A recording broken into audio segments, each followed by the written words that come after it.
Welcome to The Human Experience, a podcast about the stories we live out every day and the importance of championing the vulnerability and courage of the storyteller. I'm your host, Jennifer Peterkin, and it was through my own lived story of experiencing domestic violence that this podcast was created. By traveling the globe and interviewing each guest in person, I am convinced now more than ever that stories have the power to change the world. You can join our community of storytellers by subscribing, leaving a rating and review, signing up for my newsletter, following me on Instagram, and more. Thank you for being here. In a world full of noise, to listen with intention is an act of resistance. Episode 76 of The Human Experience is an update on Joe's story. Last week, you heard a replay about Joe's past and what made him into the person he is today. Now, more than 2 years later, we're catching up with Joe to talk about what he and his wife walked through to adopt their niece and nephew into their family. It was a difficult and often frustrating journey, navigating systems that in many ways don't work for their intended purpose. But Joe, his wife, and their family and friends persevered, and last fall they were finally able to finish the adoption and close the door on this chapter of their lives. Now they're navigating life as a family of 6, and while there are still hurdles in front of them, there is also, finally, hope for a wonderful future for these kids. A brief content warning before we begin. This episode contains conversations around drug use, abuse, and neglect. Please proceed with care. This episode was recorded in Westchester, Pennsylvania. So, Joe, you were episode 4. Yep. The second. First 5. Yeah. The second episode that wasn't me just talking ever released. The most popular episode, too. Pretty much. Until you brought up some, pretzel peddler to try to knock me off my pedestal, but whatever. But actually, I still get feedback about your episode. People love your episode. It was deep. People love how unhinged you are as a person. They should see me on a regular basis. I'm just kidding. So we recorded your episode in 2022. Yeah. I think October, maybe. Yeah, September or October. That fall. It was either September or October, so I only had the kids for a little bit at that point. Literally a week or something. It was crazy. Yeah. It's gotten way crazier. I know. The past couple of years have been a journey for sure. I had no gray hair August 2022. I don't know if that's true. I had no. Maybe a little bit of my beard, but not on the top of my head, not on the sides of my beard. You still don't have much gray hair. On the sides more? I dyed it. You dyed it? I didn't dye it. The short Mexican guy at the barbershop dyed it. It's because my kids kept making fun of me. Oh, really? And then they made fun of me when I dyed it. So it's you can't I can't win. No. I just want to shave it all off, but I'm not allowed. Because? My wife told me I'm not allowed. So I have to keep my hair on the top of my head. Yeah. Okay. Well, I mean, you actually have hair on the top of your head. Yep. So you should be proud of that. No, I'd rather be bald. I don't have to do anything with it if it's bald. Just put a little lotion on it. What do you do with your hair? I get a comb and I comb it down because it sticks up sometimes. That is a lot of work. And then I have to pay a barber to cut it every other week. Yeah.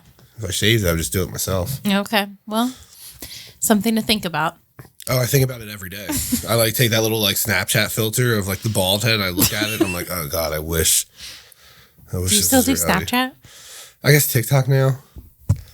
So, 2022 is now 2025. Yeah. The kids have officially been adopted, but a few months ago. Yeah, November 20th. 2024. 2024.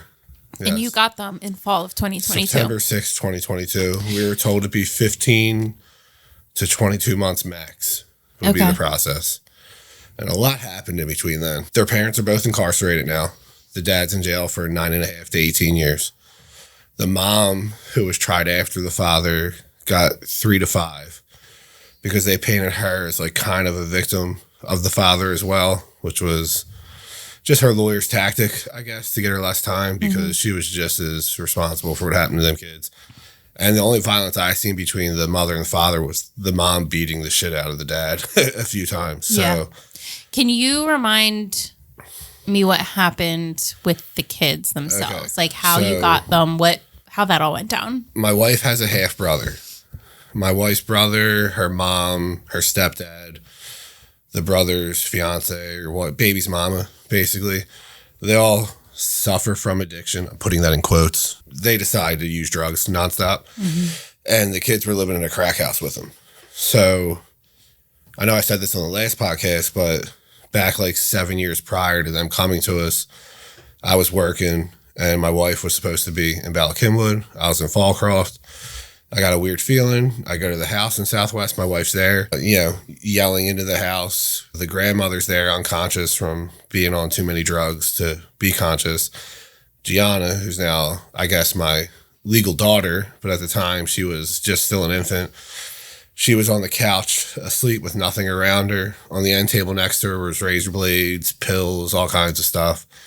Southwest Police didn't care. We tried. CYS got there about 8 hours later, or I guess it was DHS at that point, and said because there's adults in the house and food in the fridge, they weren't going to do anything.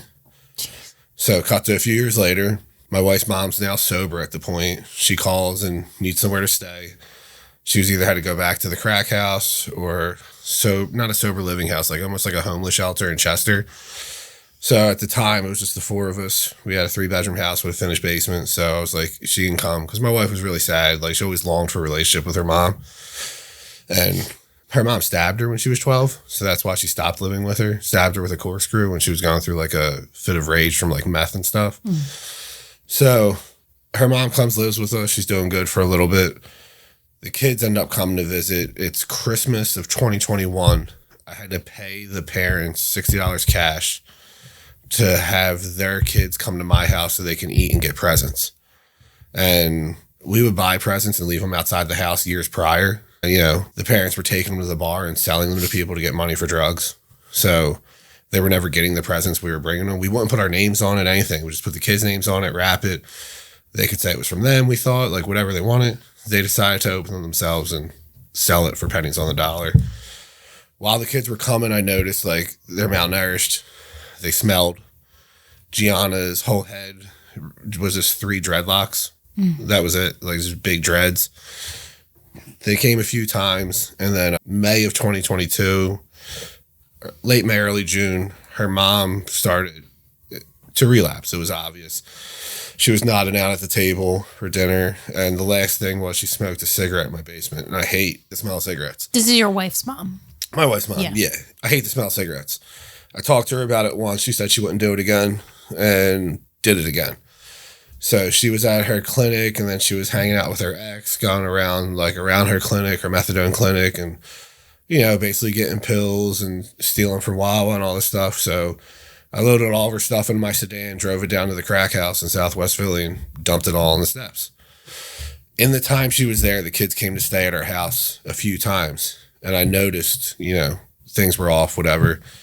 So fast forward to September, I'm driving home from school.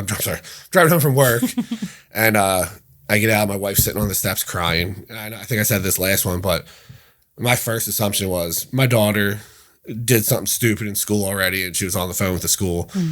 But it wasn't that. It was a DHS caseworker calling to say they had a truancy case open for 3 years. In 3 years, the kids went to school 60 days. They lived 1 block from the school. You could literally walk out back and see the school from their house. The mom said she didn't send her to school because, and I quote, "If you go outside, black people will kill you."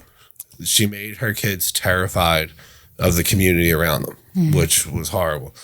They've since been broken of that. They've been exposed to all types of people coming to our house, living with us, and also that's not an issue anymore. But the caseworker tells us she noticed Timothy, that's TJ, it's my nephew. His hair was all like tangled up. He had long curly hair. He smelled. His eyes were red. And when they asked him why, he said, "There's no running water in my house. And my mom makes me hold all my bathrooms until I go to school the next day, and I don't feel good."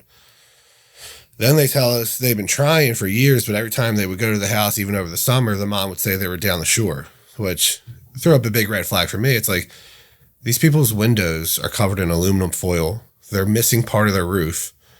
There's garbage stacked sky high next to their house, and you think they're affording a shore house for the summer? So they come to our house right away. You could just tell things were off. I ran out, I bought them a bunch of clothes, try to make them feel really welcome and comfortable. We're talking to the mom. The mom gave some BS story that The little girl was like, oh, send us to Uncle Joe and Aunt Michelle's house, please.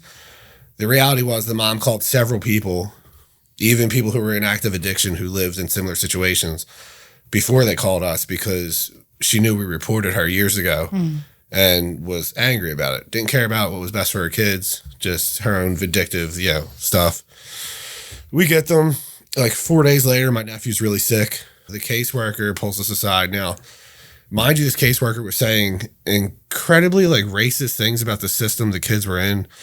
Basically saying the only reason these kids were being placed with us was because of their ethnicity. And if it was something else, they wouldn't have these opportunities, which I thought was crazy because they're blood related to my wife. Yeah. That's the reason. And so she's like, on my own time, I want to take them to CHOP with you guys. My nephew tested positive for opiates. So he's been with us for 4 days at that point. So they remove him from us. That's when my cousin Sam, I mentioned before, came and got him, whatever. They had to investigate us. I had to do a drug test, all that. I'm allergic to opiates. So right away, I sent him a picture of like my medical chart. And was like, I didn't sign any HIPAA stuff, but here you go. Like, I can't even take a Tylenol 3, like whatever. Then I got the mom on a 3-way call with the caseworker where the mom and the kid are both talking about how the mom every night for 3 years would crush up pills, mix it with some kind of nighttime cough syrup, and give it to the boy to make him sleep. And there was darker intentions behind that we found out later through his like trauma therapy and all. But so we were cleared. It was the mom was caught, whatever. As we start taking the kids to therapy and having them around more, they start opening up more. And that's when all the other stories start coming out. Like, I don't want to get too deep into a lot of the dark stuff, but there was a third kid, Skylar, that would have been their sister. The mom was using when she was pregnant. Kid was alive for about an hour. She kept the dead baby in the hospital room with her for 2 days until the hospital finally was like starting to like turn colors and whatnot. Like, the kid was cremated. She would make the kids carry the urn around, referring to, go get your sister, we're going for a walk. She would then, when she would get mad, she would tell them that they should be dead and their sister should be there. All this craziness. So we're 3 months into it now. December hits, getting close to Christmas. The mom visited once. Even though we knew what was going on, we said in the beginning the mom could visit in a public setting with us present, and she wasn't allowed to talk about the dad because right away we found out my nephew had broken teeth in his mouth. He had bruised ribs. The dad was brutally beating him like every day. So like all the time. The dad would take him on drug runs and leave him outside the drug houses for hours while he go in. The dad had a lot of drug debt to where the little boy was sleeping and someone threw a brick through the window right where he was sleeping. So a lot of trauma, a lot of like nonsense going on. And then December rolls around. They're about to be homeless because the grandmom and grandpa got someone to buy the crack house off of them because they owned it because it was given to them by the grandfather's dad. So someone was willing to buy it to rehab it. So they kicked the parents out and just went off on their own. They got like $70,000. They spent it in 3 days. Oh, yeah, it was nuts. Anyway, even though I was really like not okay with everything that was going on, I drove down to Southwest, picked them up, drove them to a rehab. They had to go to Crozier Chester first, and took the baby's ashes because I didn't want that getting thrown out. Like, it meant a lot to them at the time. Like, whatever. Now it's with the kid's biological uncle, the mother's brother. I just gave it to him because I didn't want it around because the kids don't want to see it. They don't want to be reminded of it. I just didn't want to get thrown in the trash. Then I guess it's like January, February, kids are in more trauma therapy. Now all the stuff starts coming out. And an SVU detective from Philadelphia makes contact with my wife and I. We find out there's warrants issued for all 4 of them. The grandma, grandpa, mom and dad. The grandma and grandpa actually gave testimony on the mom and dad to get a better deal or whatever. But it's Southwest Philadelphia. They're homeless. They're in the wind. The police don't have, I guess, the manpower to... They told us they had 2 cars dedicated to just finding them. I thought that was bullshit. Like, so the kids weren't really sleeping because they thought the dad was going to come for revenge. It was like consuming my wife a lot. And I got to the point, I was just like, all right, we're going to find them. So my wife and I would drive around there sometimes looking. And then most nights my wife would go to bed and I would how do I say this like, not to sound illegal. I would take stuff bodybuilders take to cut weight to stay awake for a few extra hours, and I would go explore Southwest Philly, like crack houses, like trying to find the parents. I got a couple crackheads' phone numbers, told them I'd pay them money, showed them pictures. I entered a few crack houses, like at like 10:30, 11, midnight, like looking for them. And then it was Mother's Day, the day before Mother's Day, 2023. The kid's mother's grandmom, who was like trying to help them before, she lived separately, like, you know. This is their dad's mom. No, this is my foster kids. Yeah. Their mom's grandmom. Oh, their mom's grandma. Okay. Because the mom's mom was an addict too. She's in and out of jail. The grandmom had her shit together. Nice lady, lives in Tinicum, works at a restaurant out there. So they had contact with her when they were little, but when she started saying, yo, what's wrong? Like, why are the kids like this? Like, why are you doing this? Like, how come you only want money from me? You don't want formula, you don't want food, you don't want clothes, you just want money. So they cut her out too. So the kids want to make her a big card and everything. So we surprised her at the restaurant. The restaurant's about 10 minutes from the old house. And the TJ was like, that's my nephew. Hey, can we like drive by the old house? I want to see, like, because it was like kind of therapeutic for them to see like it being gutted, like all the shit being gone, all cleaned up, like being rebuilt. So they knew they weren't moving back there because they weren't there anymore. It's like, fine. So we drop them all, or we drive by, and then we drive out and we loop around and we just go a few blocks over to cut back around to go back to Island Ave to go to 95. And their dad's outside of a car shop detailing a car because the drug dealers would give them heroin and he would detail their cars and do all this stuff. So I drive halfway down the block. I hop out of the driver's seat. I tell my wife, get in the driver's seat and just leave me. So she does. I walk up to him. I can't say everything I said, but he told me that his boys were watching. And I said, well, tell your boys I'm on steroids and I'm armed. So like whatever you want to do, we can do. His boys then just left. He was by himself. My wife went and got the police. It was a little over 10 minutes. I had to keep him there before the police came. And they came, they arrested him. He had a pocket full of heroin, is what they said. He wasn't charged for that because it's Southwest. They probably just threw it out or let him do it all before he went to jail. The mom, so they had no contact with their kids. Their excuse were their phones were broken. BS. Like they knew they were in the wind because what was going on. The mom shows up to the dad's court date and gets arrested right there. So they're both in jail. Trials kept getting pushed back.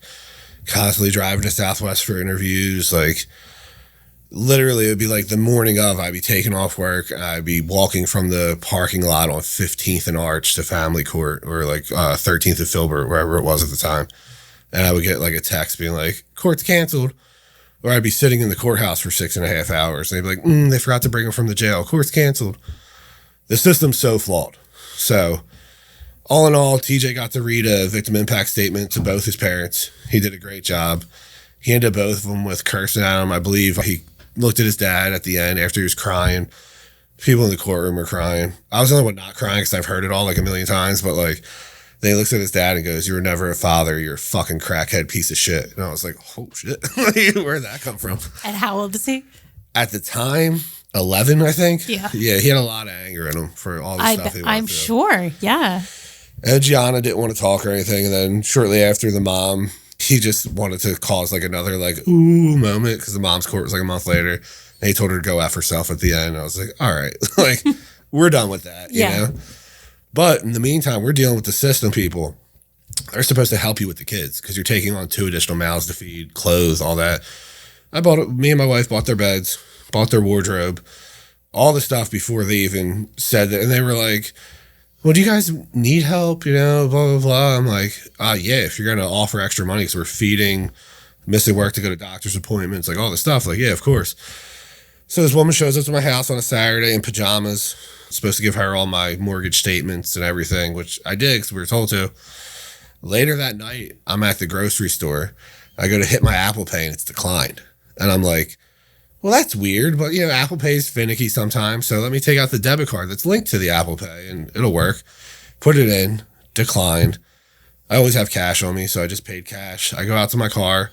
My wife's waiting out of the car for me while I was shopping, and I was like, yeah, something's wrong with like our debit card or something. I go to pull up my online banking. There's no account in my online banking. My checking account's completely gone. And I was like, well, this is super strange, and it's a good bit of money in there, so I'm a little alarmed. The lady who I gave the check to that same day, even though it said void on it, tried to write over void and withdraw $10,000 from our bank account. Yeah. And those are the people that are supposed to be helping us. So the first caseworker we had was, we told we would never get another caseworker. She was removed for racial comments that were in writing to us. Basically kind of like anti-white comments. Like I should specify, like racist comments. The next guy, he was supposed to come out once a month. He's supposed to help us with everything. The first 2 months, he shows up each time, whatever. Then he shows up the third month drunk with a rolled blunt behind his ear. His girlfriend's in the car waiting for him. He's telling me he just left a barbecue. He's pretty drunk. He has to drive to Delaware. You know, we were having behavioral issues with Gianna. They're supposed to help with it. He just doesn't get back to us. We don't see him for 3 months. He tries to call us the day of court to tell us that we need to tell them he's been out every month and doing visits. We didn't. We told him the honest truth because, like, we needed help. We got our third caseworker at this point. He was okay, but he was kind of, like, very appeasing. You know what I mean? He wouldn't actually help with anything. He would just say what he thinks people want to hear in the moment, which didn't work. Like, Gianna's headbutting the floor, having a meltdown. He's like, did you try taking her for a walk? Like, is she a puppy, dude? Like, no, she's having a complete mental breakdown. Like, we need help because, like, mental health in this area is terrible. I'm sorry, mental health help. Like, any kind of help for, like, any kind of mental health you're having, they either want to throw pills at you or tell you to do a telehealth, like, once every 90 days. It's not going to work. There's no inpatients for kids. Her mom used meth and heroin while she was pregnant with her.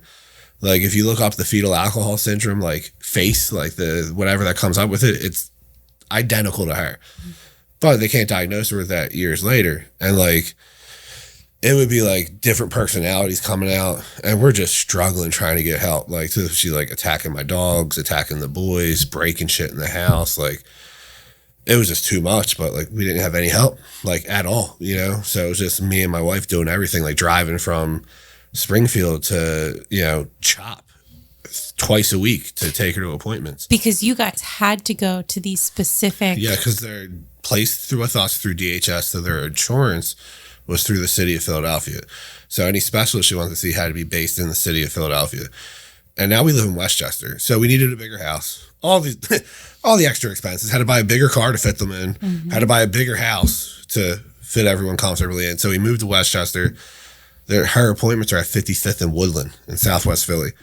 So I have to drive from Westchester to 55th and Woodland. And I ask you guys make the appointments at like 10 a.m., 11 a.m., so I don't have to deal with as much traffic. 4 p.m., you know, like 8 or 8:30 a.m. And the place they have this girl at, it's not just a child mental health facility. It's a methadone clinic, an adult with behavioral issues place, an adult mental health facility, and a dentist office. What? All in one building. And the building's not big. So we're there. I'm driving like to there. I didn't want my wife going. She went the first 1 or 2 times. Like, I really don't want you down there. Like, that area's really bad. It's terrible. Like, one of the cops I met out here used to be a cop down there. And he's like, we're not allowed to really do anything down there. He's like, they sell drugs right out front of the police station. Like, we were told not to engage. Like, wow. Yeah. And that's where she had to go for her help. So finally, after fighting nonstop, we get the court date. Now, the adoption agency was supposed to come out every month, and they're supposed to be adopted, I believe, December of 2023 originally, which would have been within the timeline. Mm-hmm. Then it was March of 2024. Then it was June. Then it was August. Then it was October. Finally happened in November because my wife and I would just pester these people nonstop. The adoption agency was so bad that I would email them all the documents they said they required, and then a month and a half later, they would reply to that email asking me for the documents. Oh, jeez. And I'd be like, hey, you're replying to the email that had everything you requested. And since they kept dragging their feet, certain things would expire, like a physical. I had to get a physical to prove that I was physically able to raise children, although I'm already raising 2 children. just so I had to get my cat's vaccination records, even though my cats never leave the house. They had to have all up-to-date shots.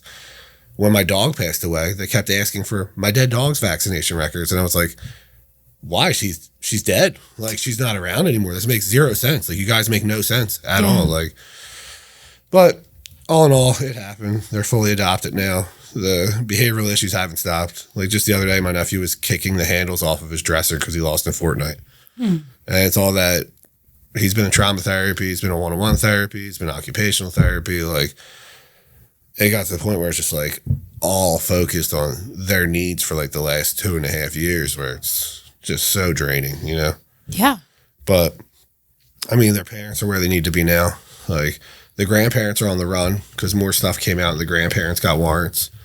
So the grandfather is on the run with pending Megan's Law charges. Like, so if he gets caught, he's going to get some serious time. The grandma won't get that much time. It was more of like the neglect and stuff like that came out. Yeah.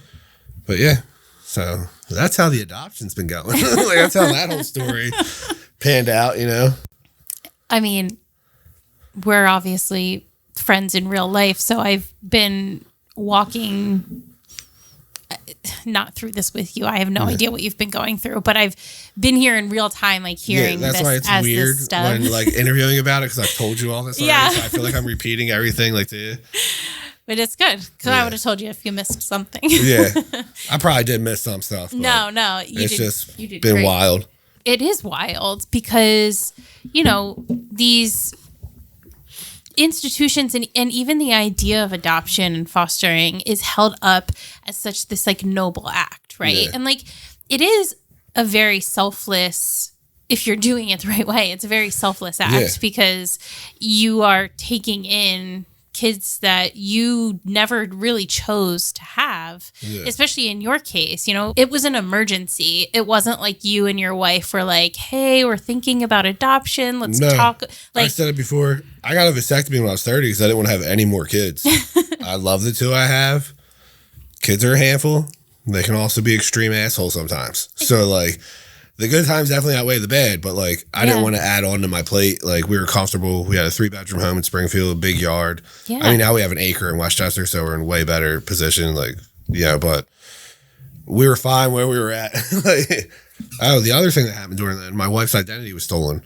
oh my God, I forgot about that. So that was another thing. My wife, like, we were checking our banking almost every day. When we had to open a new bank account. And I know that doesn't sound like a lot, having to open a new bank account, but when you have every bill set up for direct withdrawal in your bank account, and then you forget about a couple, it's stressful as shit. So I go to withdraw money. I took out $1,000 because I think I was going to Barclay Prime with my friend. So I was like, I got to have enough to like cover the basics. The basics. Yeah. $140 cheesesteak, Wagyu sliders, $100 ribeye, 12 lemon martinis. We just have to do another episode of all of your favorite restaurants. That's going to be a couple episodes then, because there's a lot. So, and then I go to check my account and it's like, did I take this out twice? Like, it's showing another $1,000 withdrawal, like 2 $500 withdrawals. So good thing I took money out of the ATM when I did, because someone else took money out of a Greenville, South Carolina ATM as Michelle Amato. And they're like, TD Bank didn't want to honor it. I had to fight for like a month to get my money back. I was like, so I'm at the Wawa in Clifton taking out $1,000. 5 minutes later, someone's withdrawing $1,000 at a TD Bank in Greenville, South Carolina. That's not possible. So I was able to find the girl who stole our check originally. And like, the company was called Turning Points, the agency. They've since gone bankrupt. They've been bought like twice in the last couple of years because they have such bad rotation with employees. They can't hold any employees, and they have all part-time employees, and they suck. They're all terrible. They're terrible. I get they're underpaid for what they're doing, but they're also underqualified. So go work somewhere else. You know what I mean? McDonald's pays like $14 an hour, I think. Like, go there and don't ruin people's lives, you know? So I was able to find the one girl who took the money out to try to use the check. And as I'm just like going crazy doing a deep dive, she has family in Greenville, South Carolina. I go to the Springfield police and telling them all that. First, I file a police report when they stole the check.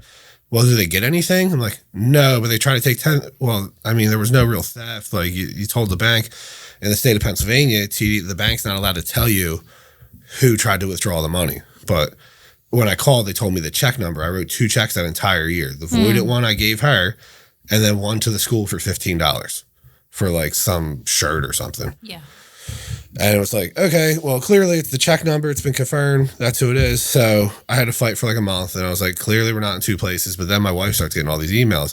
They bought 4 iPhones because they hacked her Verizon account because they had her social, her birthday. You have to answer all these questions, like a biography about yourself. And they're all like security questions, basically. Yeah. I had the foresight to lie on a lot of them because I don't trust anyone. So I was just like, all right, like childhood dog, made up a name, like whatever. Yeah.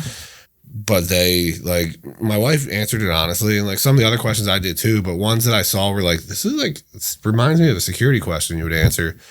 So they were able to do that to get a duplicate debit card printed with her name on it and withdraw money from the bank. It was insane. It's unreal. Yeah, and these are the people that are supposed to be helping children who are in the most vulnerable position, and they didn't. Yeah. You know?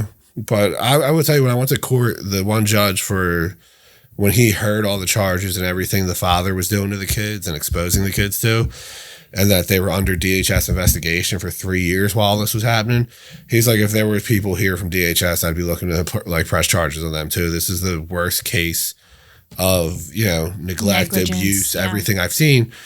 And probably the only emotion the dad showed at all, he showed no emotion when his son was reading the thing, nothing. When the judge said 9.5 to 18 years, he started crying like a little bitch. And his attorney was like, is he boot camp eligible? And the judge was like, he's not eligible for anything, and actually walked off the stand and went in the back. And there was like 10 more people waiting to like go be seen. So like, good. I left after that. I'm sure he came back out, but he was pissed. Finally, some justice for these kids. Yeah. And I reassured my nephew, like, your dad got 9.5 to 18 years. Who knows if he's going to make it out because he has charges against children. He's not going to have a pleasant time when he's there. He's a skinny little crackhead. You're living with me. He goes to the Y with me. Like, I'm trying to get him to... He's really freaking weak from being like, malnourished his whole life and whatever. But we're trying. My son, Dominic, like, he shows him a lot of stuff. Like, tries to like toughen him up, like build him up and all. But like, I'm like, by the time your dad gets out, if he does the bare minimum, you're going to be 21 when he gets out. You're going to be stronger than him. Yeah. You're going to be bigger than him. You're going to know how to fight better than him. You have nothing to worry about. I'm still going to be around. I didn't tell him this, but I'm injecting myself with testosterone. I don't care how old I am when he gets out. I'm still going to be ridiculously strong. So I'll rip him in half. Like, I don't care. Like, you're going to be safe no matter what. You know what I mean? Like, which after we got him, like, it was crazy. Like, so much shifted with TJ. Like, he seemed like at ease a little more, knowing that, like, I always let him know, like, if he shows up to this house, like, I will end his life. Like, if he shows up here with the intent to harm you, your sister, my wife, I'll end his life. Like, you'll be fine, And that, he's like, I know. But, like, to actually know that now he's somewhere where he can't get out. The mom tried to write them, and they were like, no, like, we have nothing to do with you. Well, because at first the kids wanted to talk. Well, especially Gianna wanted to talk to the mom. TJ, so it was really weird because when you're like almost like Stockholm syndrome. Yeah, like that person's an abuser, that person's bad, but that person had some good times. Like they would tell me that they wouldn't eat for like days at a time to the point where he was too weak to even like get up and move. And his mom would go shoplift cereal from the Dollar Tree and stuff. But she didn't like the cereal that Gianna got, but she liked Cinnamon Toast Crunch, and that's the kind of TJ got. So TJ would get half of the $1.25 bag of cereal because the mom would eat half of it. But if, say, like, they were all starving and there was a cheeseburger and french fries, she would make sure the dad would get it before anyone else. You know what I mean? Like, there's a lot of resentment there. But, like, once they were away, like, what really actually broke for them was the mom was supposed to be getting clean. And they lied, so they were in rehab. They weren't. They just weren't answering calls. One day, TJ did something good at school, and we're leaving, and he's like, can you call my mom? I'm like, yeah, sure. Answer the phone. She is plastered, like, definitely on heroin, could barely mumbling and all. And could barely talk, was mumbling. I just, like, mumbled right there. But she was, he's trying to tell her, and she's like, like, just whatever. And she would always say the same things when they would talk. What'd you have for lunch today? Like just, basic stuff. He's trying to tell her and she's just asking that. And then she's like, your dad's here. He says he loves you. And like, you didn't hear a word in the background because the dad's probably stiff as a board, like nodding out. And he just started crying. So I just like took it off speaker and was like, like, what the fuck's wrong with you? Yeah. Like, and after that, he's like, I really don't want to call her. Yeah. Like, I'm all good. And Gianna just doesn't give a shit. Gianna, she's very materialistic. You know what I mean? Like, whoever's giving her something or buying or whatever, that's who which is a thing we're in the process of like trying to break her of because that doesn't lead to great behaviors later in life. Sure. So it's not like, oh, who's giving you the present or who's going to take you out to eat. It's like, who cares about you? Who's there for you? Yeah. You know what I mean? So yeah. They didn't, they didn't And it's so hard, childhood abuse like this because there's no standard by which to measure it. Like, and any abuse is not okay. But, when you're abused as an adult, you can hopefully look back and see, well, I wasn't treated like this by other people in my life. Like, I know what love looks like. I know what it means to be cared for. Whereas they just had no metric for that until you guys stepped in. And like I said, it's been very hard because they'll be doing good for a while. And then it's almost like a relapse. Like they'll just, especially her, like she has really she'll act out violently, like a lot. Like she attacked Dominic and I always told Dom not to put his hands on girls and stuff. So she'll like scratch him and stuff. And she grabbed my dog and like pushed his head into like the wall and like he's sweet. So he like just like kind of like was like, what's going on? Like he didn't know what to do. He just cried and like ran away. I would draw a line. She hurt my cats. She's losing everything in that room besides the mattress. Like I don't know what I would do. I'd just be really upset. But yeah, it's been so. Dealing with the system has been, I know, for you, such an incredibly frustrating. I know that's like really understating it. Yeah. It's so hard because there is the juxtaposition there of like, that social workers, there are good social workers out there and they don't get paid enough and they're too much on their underpaid. The ones who care. Yeah. And they're very underpaid. Yeah. Underappreciated, put in horrible situations. Right. So like, they exist and that shouldn't be the case for them at all. Yeah. But then your experience was the complete opposite of that. Yeah. And you had people that just should not have ever been in social work. Not at all. Yeah. It was terrible.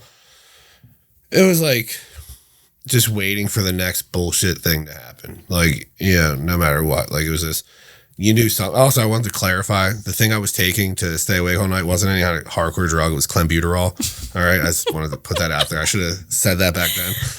But, I was like, I don't know this. Yeah. Is this like, it was just a little dropper. Cocaine? No, God, no. I'm not really, caffeine's my thing, but I know. I already have like 3 or 4 energy drinks in me at that point of the day. So I was like, I got to kick it up if I'm going to be, scaling fences and going into crack houses. Gosh. It just like doesn't surprise me at all knowing you as a person, but it's still my friend Bob called me. He was like, are you all right? Like, what's going on? Why are you in Southwest Philly at 11 o'clock at night? I was like, oh, I'm good. He's like, I would come with you. I'm like, no, it's all right. No, I'm fine. You guys want to be superheroes is what I'm hearing. I mean, if there was something I could inject myself with, like in all like the boys and stuff like that to become a superhero, I would not hesitate. You know what I mean? It'd be cool. You do have a lot of Batman paraphernalia. So. Yeah, I do. I don't have the money or the abs, but I have the intention. Yeah. I love it. But so I guess what in your, and I don't know if you even have an answer to this, but obviously the system has huge gaps that leave these children vulnerable, even more vulnerable than they already are to more abuse, not just by the people that they're being cared for by, but by the system itself. I don't think people realize how bad it is. Yeah. So there's such a need for foster families right now that they have an office down on 46th and Market.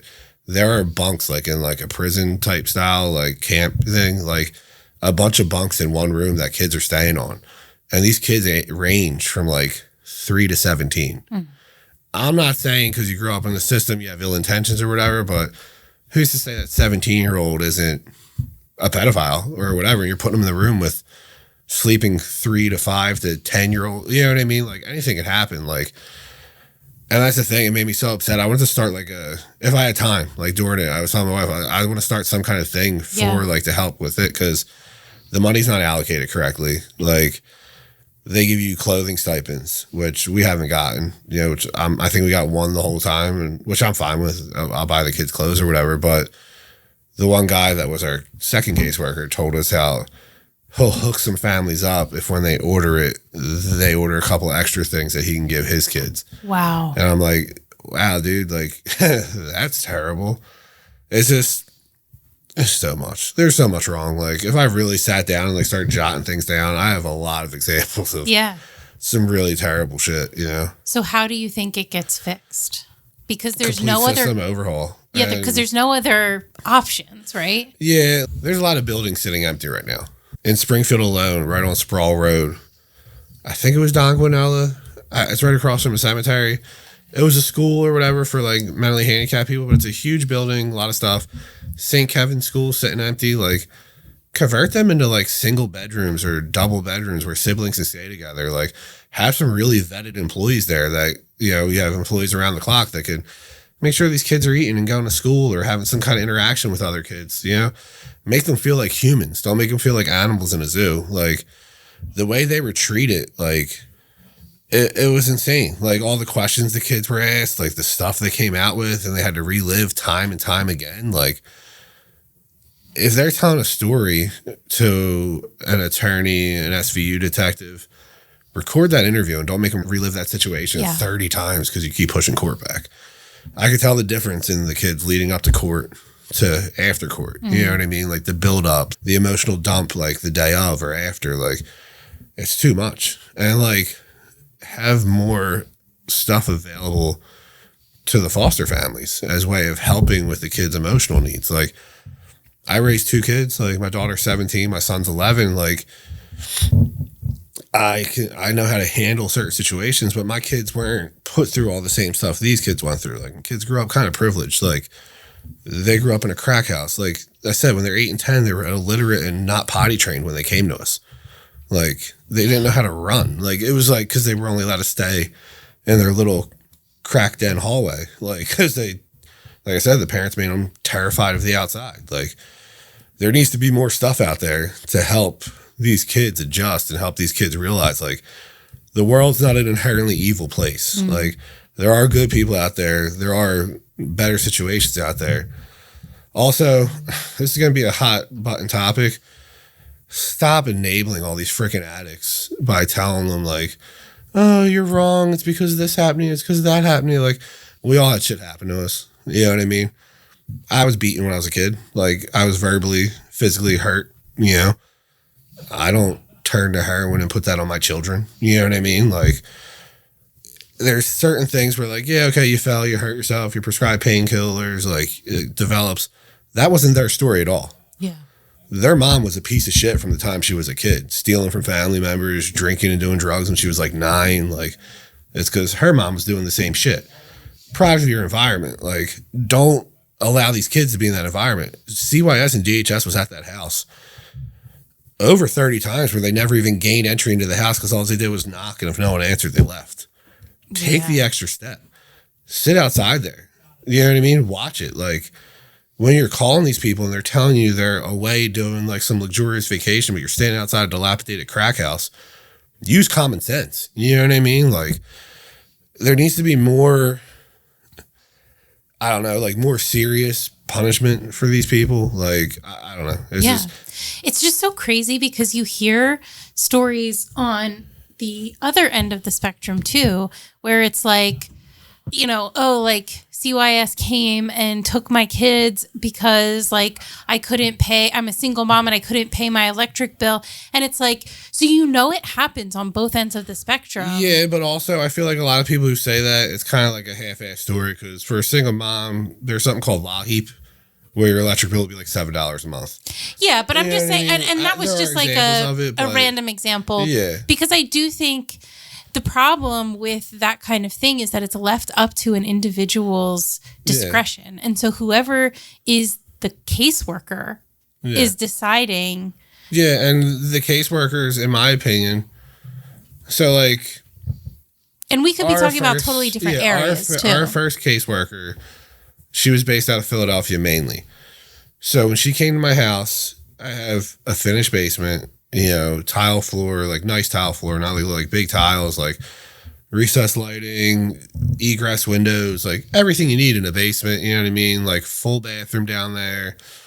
And the kids were staying there the first night. And she's like, they can't stay here. And I was like, okay, well, we just got them. Like, I have a futon, I have a chase down here. So, like, they can sleep down here for now and we'll figure it out. She's like, well, the rules say they can't sleep in a basement. But the rules is because Philly's houses don't be having nice basements.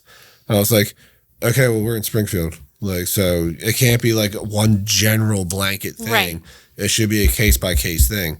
Because they threatened to take them from us like multiple times. But that's exactly what I mean. Yeah. Stupid like things where it was like, oh, well, Mr. Amato didn't do all of his training yet. And it's like, okay, we got them a week ago. You gave me 20 hours of training to do. I have a full-time job. I'm a volunteer coach. And I have 2 other kids and a wife. You know what I mean? Like, you have to, like, work with me here. Yeah. And they're threatening to take them. It's like, so you're going to take them in what? Place them the one house she wants to. This lady's really nice. She lives in a row home in Philadelphia, 3-bedroom house, has 12 foster kids. That's where they wanted to place them? They were going to separate them. Oh, every time we would say anything, they would threaten to separate the kids. And it's like, why? Like, you told us they would never, and I quote, y'all never going to find someone to take these 2 kids because he's too old and they have too many problems. But every time we'd be like, give them a little pushback right away. Well, we'll just take them and put them in different homes and separate them. And the one time I called their bluff, I was like, okay, go ahead, come and get them then. Well, no, it's a whole process. It could take months. It's like, okay, well then shut the fuck up and give me more than 3 days to do these 20 hours worth of courses. You know what I mean? Like, which honestly was the dumbest shit. Like, how do you deal with a kid with different ethnic and cultural beliefs in you? It's like, they're my nephew and niece. This doesn't apply to me. But it was like a 2-hour video about that. And it's like, you guys got to be more case specific with this stuff. You're wasting time of both the parents, the resource people, like all of it. You know what I mean? Well, and it's like, why follow those rules? But they lived in that house. Like, TJ was alive for 11 years before he was taken out of that house. He was like 10 and a half when he came to us. So yeah, basically. And like, they witnessed such horrible things. You know what I mean? His tooth was broken. Like, his ribs were bruised. Like, he was fed opiates for years. I mean, I get it. The kid's annoying sometimes and asks too many questions. Just give him a spoon to knock him out. But like, it's like, come on. Like, you know what I mean? Like, he had an Xbox for a month. He only had the demo of the Hitman game, which it plays the first 5 minutes of the game. He would play that for hours a day, nonstop. And like, it caused a lot of like issues, you know what I mean? Like, he's doing a lot better, but like I said, he like didn't know how to use a fork. Like, he's been with us 2.5 years and I have to remind him how to like eat properly all the time. Like, and he's had occupational therapy. So there is some damage there that like, it's taken a long time to like reverse. Been like, I know 9.5 to 18 years sounds like a long time. I feel like they should have been put to death or gotten life because they're just terrible people. Yeah. And like, the stress that's put on my family, my marriage, like my relationships with other people, like Richie, you know what I mean? Me and Richie used to go out to breakfast every other weekend and I kept having to cancel on them because they might wake up at 5 a.m. and be spazzing out. Yeah. You know what I mean? Or like, so I would go to the gym as soon as it opens on the weekend and then be back home trying to get there while they wake up so they're not doing crazy shit around the house. So I couldn't justify going out to breakfast with my friend at that time. You know what I mean? Yeah. And he's not around anymore. So like, that kind of sucked, you know, like it was just a lot, like, you know, canceling things last minute because they're having meltdowns and I don't want my wife to have to be left alone to deal with it. I mean, she was capable of dealing with it, but at the same point, it's like, she shouldn't have to, you know? We were told all this help we were going to get, like, we didn't know about Reprieve. So they're supposed to send them to Reprieve. So there's other foster parents that'll basically babysit the kids for a weekend so you can have a break. We adopted them in November 2024. We were told about Reprieve October of 2024. But then when they told us they would have to go to Philadelphia and like they would be placed with other foster kids ranging ages 3 to 17. I was like, I'm not comfortable with that. Yeah. Like, there's been enough trauma to these kids. Like, I'm not saying because the kids are in the system, they're messed up, but I don't know these kids. Right. I don't let my son sleep over anyone's house. Like, he hates me for it. He says I'm overprotective. I don't care. I'd rather be called overprotective than, something else happen. Yeah. So I think that, we talk a lot about the trauma of victims, as we should. Yeah. But we don't necessarily talk about secondary and tertiary trauma when it comes to the family members who have to deal with the fallout of victim traumatizations. Because you guys are also going through trauma as you walk through this with them. And it's not over by any means because these kids aren't healed. It's going to take a lifetime for them. Yeah. And when you think, the thing that gets me is like, when we think they're doing good, it's like one thing and it'll be right back to square one. You know what I mean? So that's just all, you're always waiting. With Gianna, there's signs. Like, she'll become manic days leading up to it. Like, she'll talk a lot, be super emotional, whether it be like happy or like whatever. Like, and then something's about to go down. Yeah. TJ he'll be doing great for months. And then you'll find out like all the stuff he was saying to people on video games and things he's been breaking and like things he was saying to kids at school. And you're like, oh my God. Like, yeah. So yeah, we're getting there, but it's been a slow battle. Well, and again, you already said this, but the resources really aren't there. Terrible. Resources do not exist. I mean, I want to it's not all bad. Like, they've been doing, it's been okay. Like, but we've had zero good interactions with anyone from any of these programs or places, organizations. The only good people we've met were the kids were appointed an attorney through the city of Philadelphia to represent their interests during the adoption, and those people were great. Like, the one lady come out to the house every couple of months, like talk to the kids, talk to us if we needed stuff. Like, so the mom's attorney, who wasn't her criminal attorney, she was her reunification attorney. She was supposed to lose all contact with us after the city ended the reunification process because everything in her custody was taken from her. She reached out to us. Oh, Marissa, the mom, wrote me a note from prison. Like, she wanted me to reach out and give it to her, blah, blah, blah. And I'm like, she has an absolutely zero contact order from the judge. Mm-hmm. You're violating this. She's violating it. And she tried to be like, well, since I was her attorney, blah, blah, blah. So my wife just forwarded to the kid's attorney. And then we got a separate email apologizing from her saying she wouldn't make any more contact, like all that, because she was wrong for doing that. Yeah. She had a soft spot for her, but like, I'm very like black and white meat and potatoes. Like, there's no soft spot for someone who did this to kids. I don't care that she was high. I don't care like she had like those urges to fulfill her, drug addiction by any means necessary.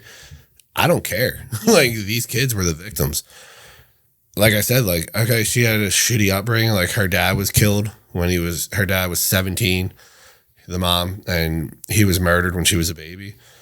Oh yeah, that sucks. But like, you didn't know the guy.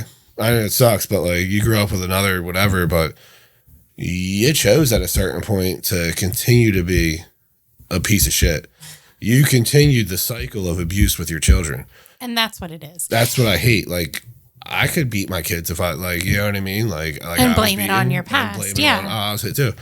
I don't do that. No. I'm petty as shit. I'll order a 6-pack of Crumble and eat it in front of them and be like, no, you're bad today. You don't get any. Am I going to take in 9,000 calories right now to prove a point? Yes, I am. You know what I mean? Like, but I mean, it's a really good point and it's really important. Yes, victims need help. They need resources. Yeah. But there is a certain point where you have to become accountable for what's happened to you and what you're going to do with that. So yes, absolutely.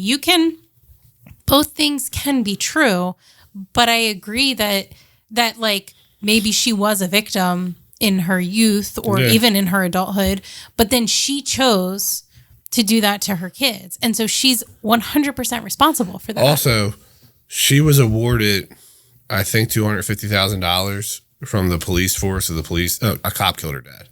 An off-duty police officer shot her dad.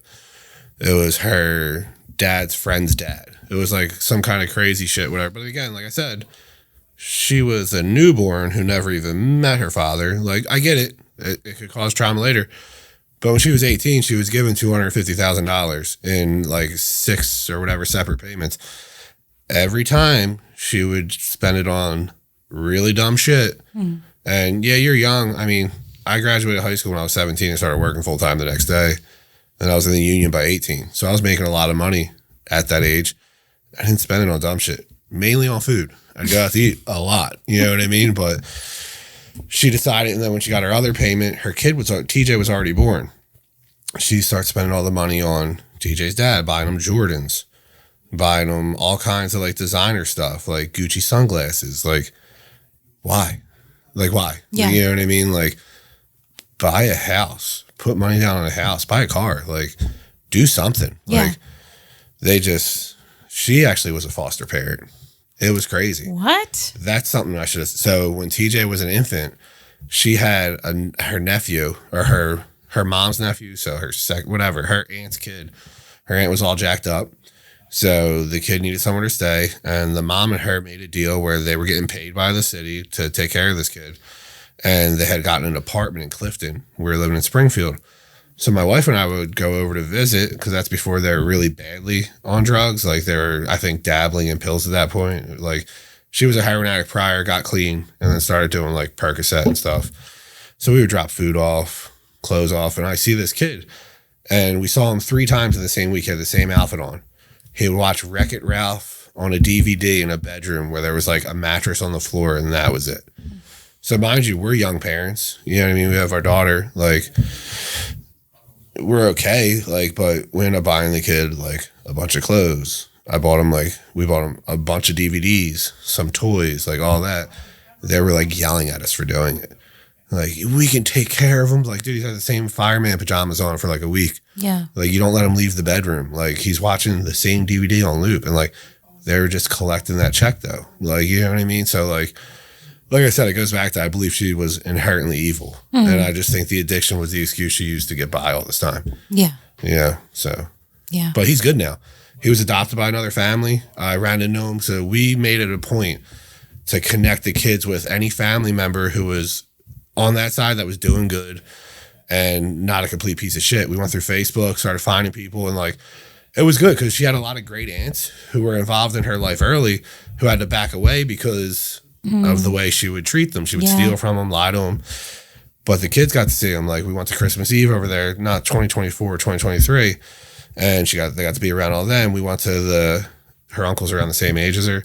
We went to their like kids' first birthday or like christening, stuff like that. And we saw the kid that was being raised by her. He's like 17, 18 now. He's doing great. He had a new family. Like, he's healthy. He plays football. Like, it was awesome. Like, getting to see him. I wouldn't come up and be like, hey, remember when you were in like fireman pajamas watching Wreck-It Ralph all day? But like, it just made me happy. Like, oh, good. Like, that kid went through hell and he's doing good, you know? Yeah. But it was also sad 'cause at the same time, he's like, does anybody know if like my mom's coming? Because like, he still had the tumultuous relationship with his mom because she was still in active addiction, you know?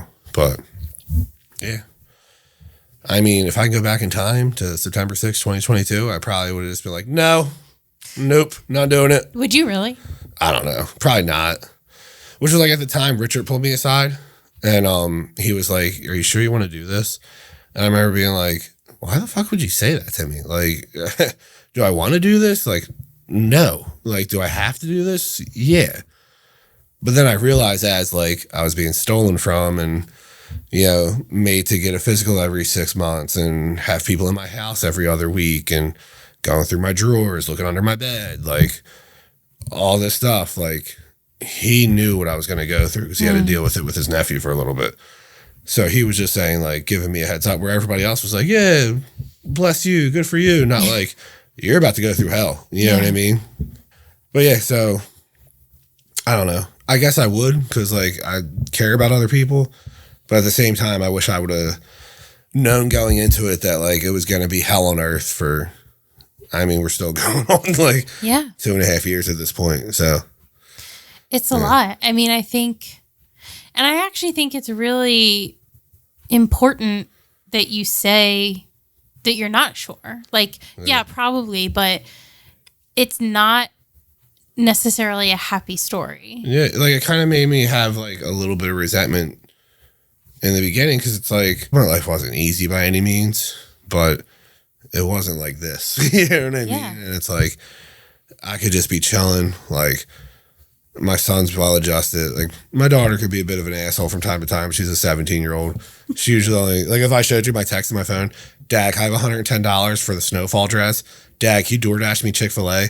Dad, can you drive me to school and stop by Rolling Stars and get me a breakfast sandwich? Like literally the only text I have from her. It's not like, hey, Dad, how's your day? Like that's it. You know what I mean? I do love Rolling Stars, actually. Yeah, it's pretty good. But then she shits on it too. She's like, I'd rather have a Wawa breakfast sandwich. If I'm like, oh, you want to go to Rolling Star? If I suggest it, worst idea out there. Well, she's 17. Yeah, I know. But like we had our, I guess the way we had our routine, like we had, and it just threw like a whole thing. And it made me feel like it took me away from them. My son don't give a shit. He's 11, so 9, 10, 11. As long as he's playing Fortnite, me and him get to go out once in a while, he's fine. Yeah. You know? But my daughter was like, you're like taking her to all these appointments and you can't drive me to work today. I'm like, I'll pay for your Uber. Like, I'm one person. Like, me and your mom have to go. So you have to be a part of this appointment. You know what I mean?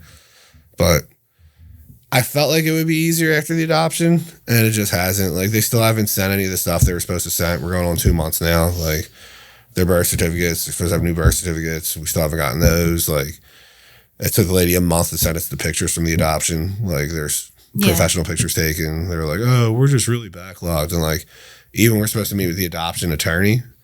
We drove all the way to 4th Street from Westchester for an 8:30 appointment. And she's like, oh, she's sick. She's not going to come in today. Oh, jeez. Didn't call us, though. They waited till we got there, paid for parking, went in. I was like, oh, yeah, she's sick. No one called you? I'm like, I had to leave my house at 7 a.m. and have someone else come to my house to make sure my kids got on the bus. Like, yeah. What? Yeah. Like, what do you mean? Like, it's crazy. Yeah, but I don't know. Looking back on it, I guess it was best for them. And like my son and my nephew are pretty close. My son's younger than him, but he's like, I guess like alpha dogs him all the time because like he's so much stronger than him. Like, but it's good though. I think it was good for them. It's good I think them, that caused issues with the girl though. She doesn't have somebody like that, you know, where like, you know, it was just the two of them all the time. And now he has somebody else, you know? Yeah. Yeah. But it's hard because, you know, what do you do if you come to a point where it's like, I know that you've had issues where you guys feel like you're at the end of your rope, and what do you do from there? You know, drive 90 miles an hour into a tree on my way home. That's what. No, I just keep going. Like whatever it is, like we try to show them that like we're always going to be there for you. Like you can keep doing this like anti-us stuff, like angry stuff. Like we're not giving up. Like my niece has been in 2 trauma-informed therapy things. She was in the Horsham Clinic in Broomall, outpatient. They won't do inpatient. Horsham Clinic again out here in Coatesville. That just finished in December. Now we're meeting with Devro at the end of January. That's supposed to start in February. Outpatient again? Yeah, they won't do inpatient. They basically said with the one out here, due to the ages of the other people that'll be there, they fear for her. And I was like, oh God, yeah. I was like, we're good. Like, you know what I mean? So yeah. Yeah. But I mean, all the sports stuff, like we've been taking them to the Y, showing them how to like exercise, like get it out that way. Like, yeah. The thing is, we got my nephew a cell phone for Christmas because he's going to be 13. We got her a flat screen, like a, smart TV because she had like a little TV. So we got her a big smart TV and all. She came out bobbing her head being like, I should have got a phone. This is like, I'm like, oh my God. Like, you didn't have Christmas for 8 years. Yeah. Like, you know what I mean? Like, it's crazy how spoiled they have become and like entitled after like last year they went to Portofino Bay, Universal Studios for a week.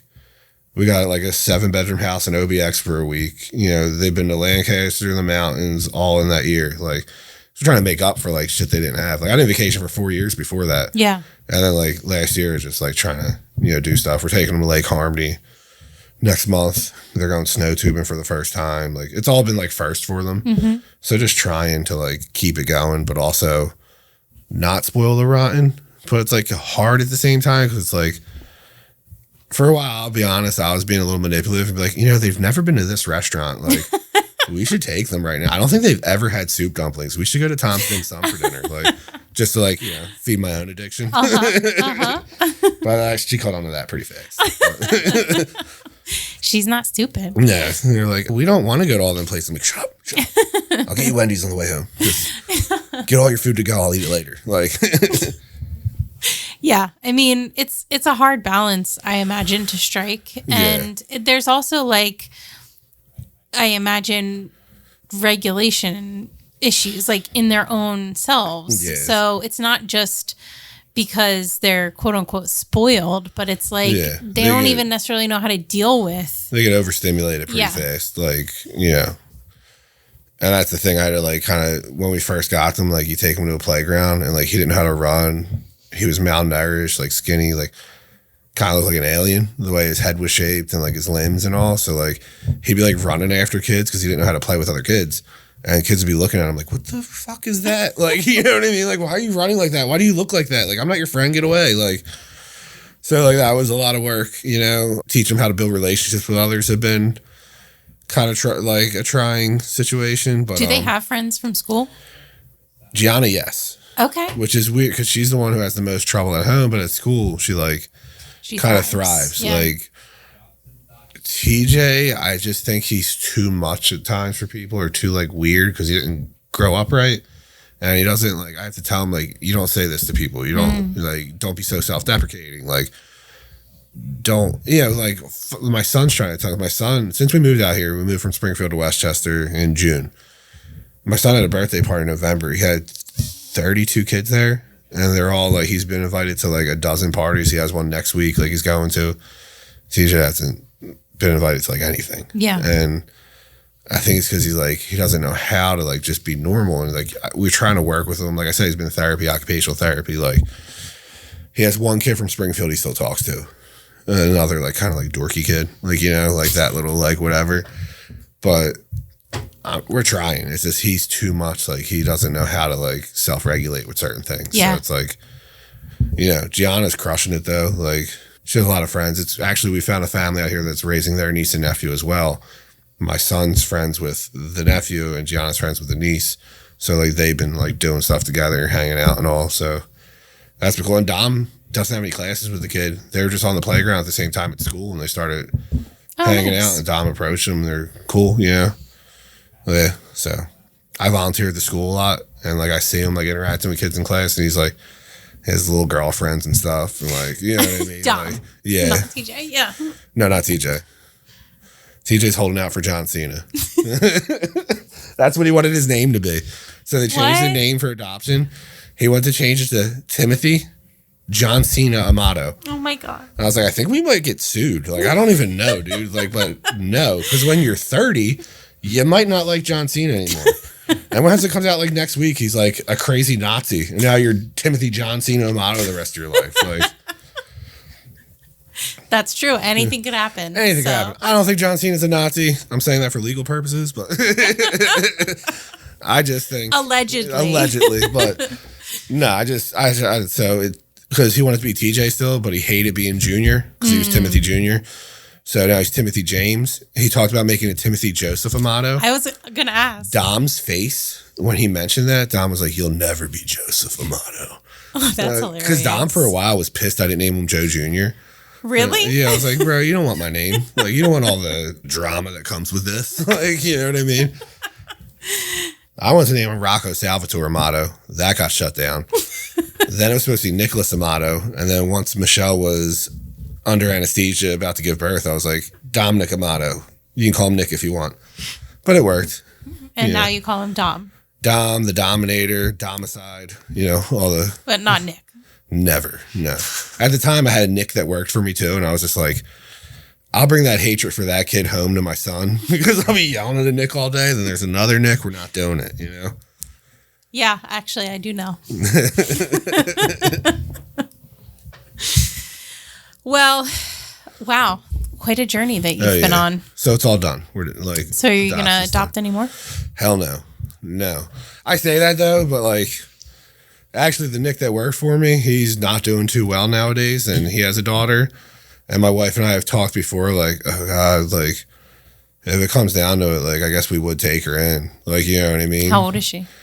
She's 7 or 8 at this point. Oh my gosh. Maybe 8. And Gianna has bunk beds. So, I mean, it was like, it'll work if we had to make it work. But, yeah, I'm hoping it doesn't. Yeah. You've got enough on your plate, I think. Oh, yeah. Oh, yeah. For a lifetime. So I'm all good. Yeah. Yeah. What have you done? What have you been able to do to help you and Michelle like walk through this? Because it's obviously a lot on you guys too. I try to take as much off her plate as possible. So like every day, like I work out in the morning mainly. I'll make sure I stop at Starbucks on my way home from the gym. I get home, I'll make her breakfast. I wake the kids up. Like, you know, she'll take the 2 of them to school. I try to be as much of a partner as I can if there's stuff that's going on with the school or we have people coming to the house to inspect it or we have to meet with people. I try to like make sure I'm there. To your team, Michelle which grew is up. awesome. Yeah, Michelle grew up with that same woman as part-time. Her dad's no better. Her dad's a complete piece of shit. Like we have no contact with like almost anyone in her family. Yeah. So I just try to be there. Like we always have each other's back with decisions with the kids. Like we don't make a hasty decision without, although I got down with PS5 and a monitor for Christmas and there was a little pushback on that. And I was like, I'm going to do it regardless, you know, but other than that, like we both spoiled Dom because he's like the nicest out of all of them, but we try to be on the same page with everything. You know what I mean? Like as supportive as possible for her. Like if she needs me, like if she called me at work, I'd leave, like see what I need to do.